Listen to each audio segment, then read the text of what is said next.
The baby is super cute, isn't it?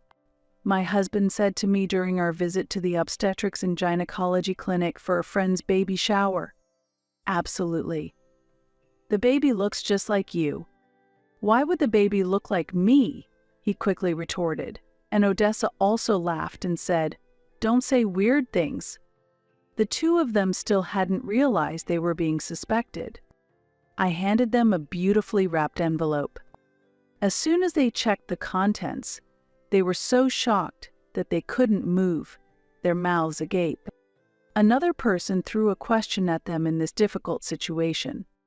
The hospital room had already turned into complete chaos. My name is Alicia Johnson. I am a 28-year-old executive secretary at a local company, and my husband, Elliot, is the son of its president and its future president. From the outside, it might seem enviable to marry the future president and to be an executive secretary. However, the worst possible situation occurred for me, who should have been happy. I have a lifelong friend named Odessa. It might sound exaggerated to call someone a lifelong best friend, but in fact, our parents have been best friends since their college days. We are the same age and lived nearby, so we were together from kindergarten through high school. Odessa went to a university in New York, hence we were separated by some distance, but we still kept in touch. After college, we couldn't meet often, but we communicated at least once a month, and we always caught up when Odessa came home to visit. Odessa and I had a relationship like very close sisters. When I started dating Elliot, I consulted with Odessa, and when we decided to get married, Odessa was as happy for me as if it were her own happiness. At the wedding, Elliot laughed and said, "You two really are close," as he saw me crying during Odessa's speech as the representative of our friends.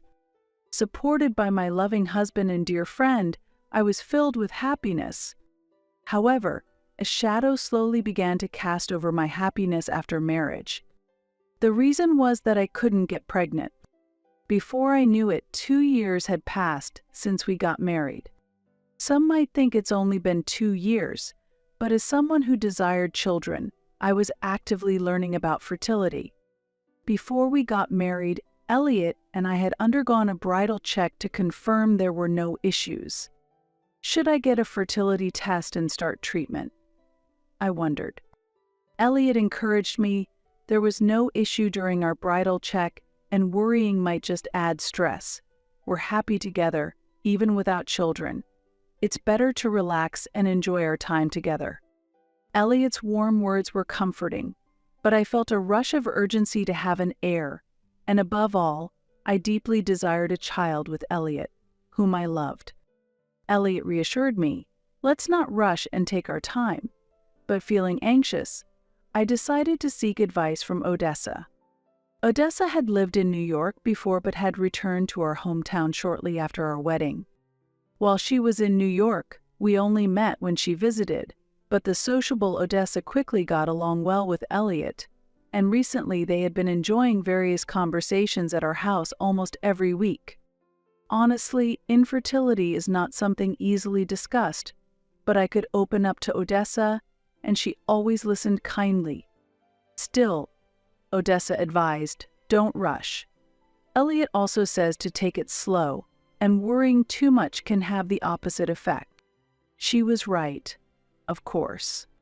Stressing over not being able to conceive only compounded the stress, further hindering pregnancy. I often hear stories of people conceiving the moment they give up on trying, but it's not so easy to sort out one's feelings. A few months later, on a weekend while I was feeling troubled, Elliot had left early for work. When I had a lot of time alone, I often found myself overthinking. Just then, the doorbell rang. "Alicia, are you there? I bet you're brooding over something alone, right? Surprise? I brought a special treat today." As always, what a wonderful friend. Odessa had brought my favorite cake for her visit. Recently, Odessa had been busy and visits on the weekends had become less frequent. With Elliot away at work and me alone at home, Odessa's visit was truly like a blessing from heaven. "Odessa, I love you," I exclaimed as I hugged Odessa. How did she know I was alone today? Elliot was away for the weekend, and I hadn't told her he was out today. At that moment, I didn't harbor any suspicions. I just enjoyed Odessa's visit. As we chatted about trivial things, Odessa suddenly said, "Actually, I've met someone interesting after a long time." She reported this with a voice filled with joy. "Do you have a boyfriend? What's he like?" My excitement grew too. "No, not a boyfriend, you know." Odessa smiled as if she was hiding something. I felt a slight discomfort, but they weren't officially dating yet. It seemed like that kind of situation, so I asked for more details. Odessa had always had very high standards.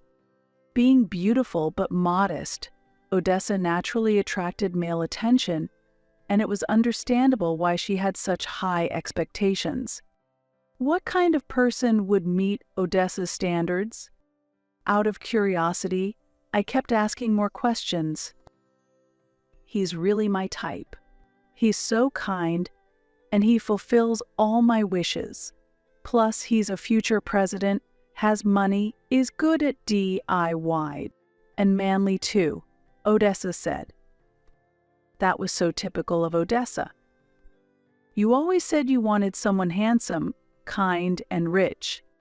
Odessa had hoped to meet someone who met these criteria in New York, but she hadn't found anyone and returned home. It was unexpected for her to meet the ideal match in our hometown. "Do you have a photo of him?" I asked. "I couldn't get one," she replied. For a moment, the description of being a future president and good at DIY reminded me of Elliot.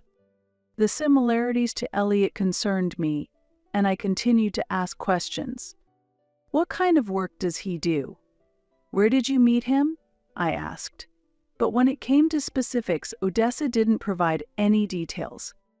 Yet, there could be other future presidents who were good at DIY. It piqued my curiosity a bit, but since it's rude to pry into things she didn't want to talk about among close friends, I decided to drop the subject. Though we enjoyed a lively conversation for a while, Odessa suddenly remembered she had something to do and said, "Oh, I forgot I have an errand to run. Alicia, see you later," and hurried home. Elliot was also going to be late tonight.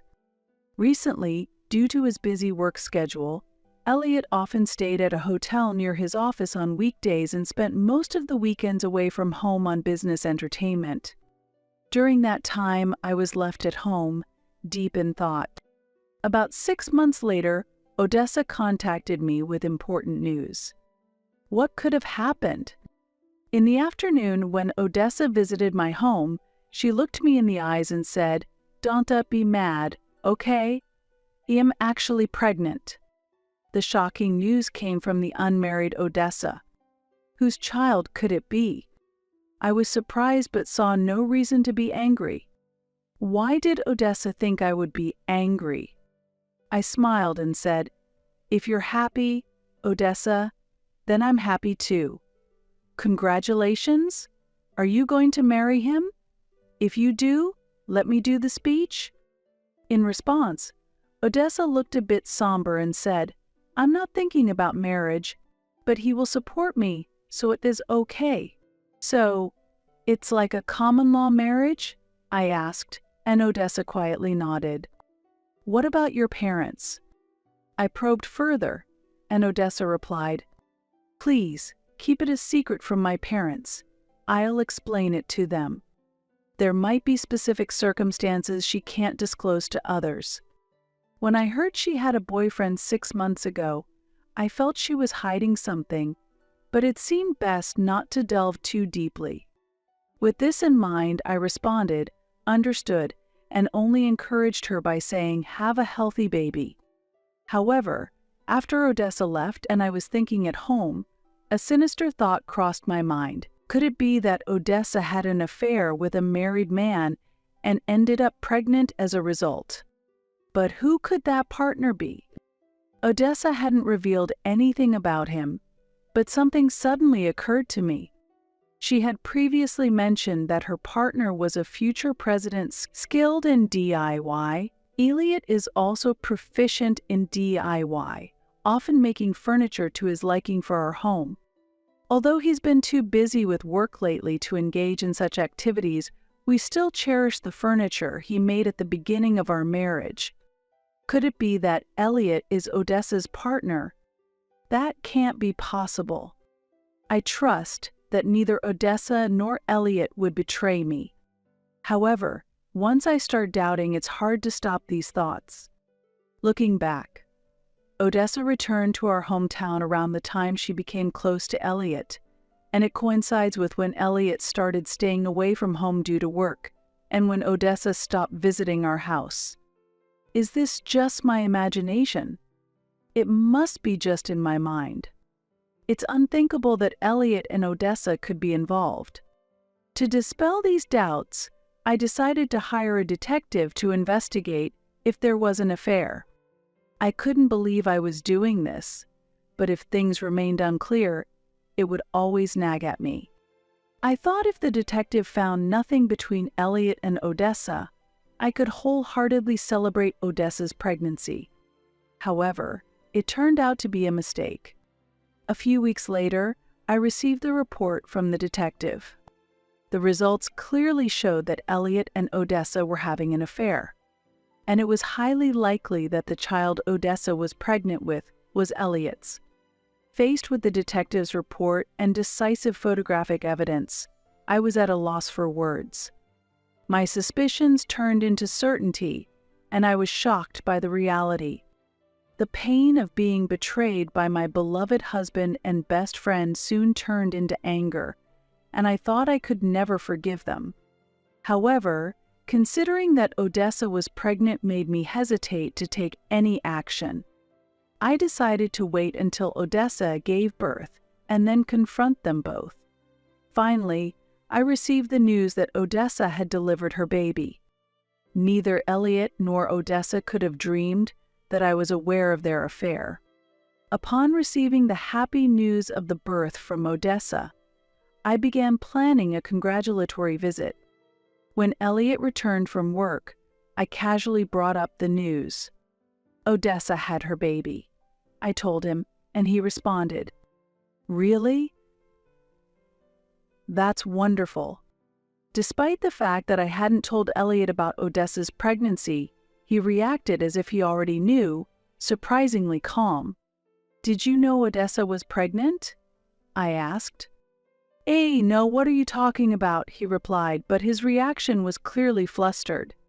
I decided to leave that conversation there and suggested, "Let us go congratulate her this weekend. Will you come with me?" "Me too?" Elliot asked. "Yes, it has been a while. Both you and Odessa have been busy, and it has been almost a year since you saw each other," I said. "Oh, right. It has been that long already." Elliot's expression changed, and his eyes darted around. They say people often look up to the right when they lie, so maybe I could enjoy watching his reactions a little longer. But if anything more comes to light, it might make all my efforts futile. Then the day of the celebration arrived. I took Elliot with me to the maternity ward where Odessa was admitted. "Odessa, congratulations for real," I said. "Alicia, thank you," Odessa responded. In the hospital room, Elliot, who had been fidgeting behind us, also joined in. "Odessa, it has been a while. Congratulations." "Ah, thank you, Elliot." Their interaction was awkward to the point of seeming forced, as if they were acting. In the hospital's newborn room, we were informed that a healthy boy had been born. The three of us went to the room, and Odessa proudly pointed out her baby. "There, the third baby from the right. He's still so tiny," Odessa said. The baby was facing us, and his face was clearly visible. Every baby is adorable, but this child was born from an affair. Thinking about what his life might become, it pained my heart. Should I step back silently, doing nothing, or should I take some action? However, if I do nothing, nothing will change between these two. As unfortunate as it is for this baby, a proper resolution is necessary. When we returned to Odessa's room, her parents were there for a visit.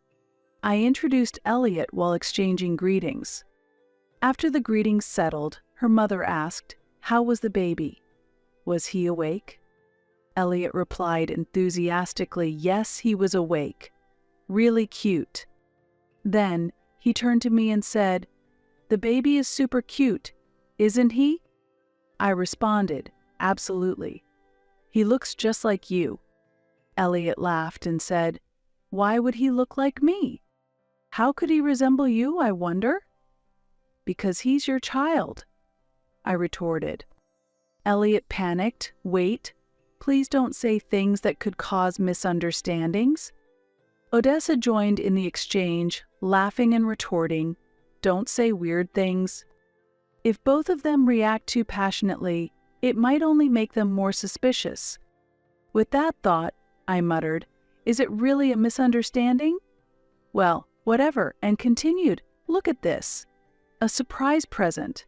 I hope you like it," and handed Odessa a beautifully wrapped envelope. "Hey, what's this? Can I open it?" Odessa said, surprised. She still hadn't realized that she was under suspicion. Next to me, Elliot chuckled. "When did you prepare this?" As Odessa opened the envelope and looked inside, she was speechless, her expression frozen in shock. "What's wrong?" I asked as Odessa opened and closed her mouth without making a sound. Elliot, curious about her reaction, peered into the envelope and lost his voice with a stunned Seeing Odessa and Elliot's reactions, her parents also became concerned and asked me what happened. "Alicia, what did you give her?" I took the envelope from Odessa and said, "Are you ready to see this? It's not pleasant," and handed it to her mother. As her mother was about to open the envelope, Odessa shouted, "Wait! Don't look! What is this?" her mother exclaimed. Then, looking into the envelope, she stared at Elliot and said, "This is..." The surprise present I had given to Odessa was the photographic evidence of her affair with Elliot, provided by the detective. The photos clearly showed Elliot's face, leaving no room for doubt. "Are you Alicia's husband?" her mother asked Elliot, seeking confirmation. Elliot looked down, unable to respond. At that moment, an angry voice from her father echoed in the room. "Silence solves nothing. Say something." Odessa and Elliot trembled under the force of his voice. Her mother pressed Odessa, saying, "Didn't you say he don't acknowledge the child? You said you wouldn't marry, but would raise him together? How could you plan to do that with Alicia's husband?" Odessa was at a loss for words, merely stammering, What on earth were you thinking? To do this with someone else's husband, especially Alicia's your longtime friend. Why would you do such a thing? Don't that just stay silent. You must have something to say." As her father raised his voice further, Odessa simply remained silent, bowing her head. "Do you think staying silent will solve anything?" But I would not allow it to end there. I directly confronted Odessa. "Why did you betray me?" To that, Odessa responded defiantly, "It is not fair. I've always been more popular. Why should you get to marry someone handsome and wealthy like Elliot? Why did it turn out this way? I should have been the one to marry him. Everyone envied you for marrying Elliot. Plus, you couldn't have children, but I got pregnant right away. That means I am more suitable for Elliot." This was Odessa's true character. I had always known she was disliked by many. However, I never expected her to act this way towards me. Elliot remained silent, just looking down. He was probably swept away before he knew it, pursued by the beautiful Odessa. "Why not invite your father too, since we're celebrating?" It is his first grandchild, after all, I suggested while pulling out my phone. Elliot pleaded, "Wait. Please, don't do that." But I ignored him and made the call. When I briefly explained the situation over the phone, my father-in-law, the president, immediately came to the hospital. I showed him the evidence of Elliot's affair, and he was speechless, saying, "What have you done?" When his father arrived, Elliot was visibly shaken and pale. He had been raised strictly as the future president since he was a child. The president, his father, was the person Elliot feared the most. His father, who always valued honesty, was furious at Elliot's actions and shouted, "Do you understand what you've done? Someone who behaves like this cannot be my son. Never show your face to me again." Elliot, who had been silent, pleaded tremblingly, "Please wait. It was just a moment of weakness. I succumbed to temptation. I swear it won't happen again. Please forgive me." However, his father snapped, "You're apologizing to the wrong person." Then Elliot turned to me and begged, "I am truly sorry. My heart belongs only to you, Alicia. Really. I want us to start over." It was all too convenient. As I watched coldly, Odessa exclaimed, "Wait, why am I being made out to be the villain? This is mutual, and to say it was just a moment of weakness is terrible. Didn't Tichu tell me Odessa is the best?" "Lies. I never said that. I love only Alicia," Elliot retorted. At that moment, the blame game between Odessa and Elliot intensified, and the atmosphere turned hostile. "I've had enough. Be quiet," Elliot's father shouted, and both were too frightened to move. "Elliot, you are leaving the company. I cannot allow you to take over this company. From now on, you must make your own way in life," Elliot's father declared. Following his declaration, Odessa's father also spoke gravely. "Odessa, I can't support you anymore. Leave the house." Upon receiving this disownment from her parents, both were completely isolated. Disgusted by the scene, I declared to them, "I will file for divorce and take my share of the property. After that, you two can be happy together." However, Elliot desperately pleaded, "Wait, Alicia. Forgive me, let this start over, shall we?" "No. Every time I see you, I'm reminded of both of you. Never appear before me again. If I am cornered, I will call the police." "Father-in-law, that's acceptable, right?" I asked him for confirmation. He immediately responded, "Of course. Please proceed as you wish, Alicia. I am truly sorry." Hearing this, I pulled out the divorce papers right there and made the sobbing Elliot sign them. Afterwards, I bid my farewell to Odessa's parents and left the hospital room alone. The divorce was completed without issue, and Elliot paid me a lump sum for the property division. Ultimately, the conflict between Odessa and Elliot escalated from an argument in the hospital room to a fierce quarrel, and despite having a child, they ended up separating. Presumably, Odessa decided to cut ties with Elliot because he lost his position as the future president. The child was ultimately taken in by Odessa's parents, and both economically distressed and driven out of their home, Odessa and Elliot exhausted their savings paying alimony and are now desperately working to make ends meet. I also contemplated resigning, but Elliot's father told me, "If you don't mind, I would like you to continue working with me," and ultimately, I continued as his secretary. While some in the office gossip, the majority of my colleagues encourage me, saying life is still ahead, and have started reaching out to foster new connections. I never imagined I would lose both my husband and best friend at the same time, but life is filled with unpredictable events. I will continue to walk the righteous path and live with integrity.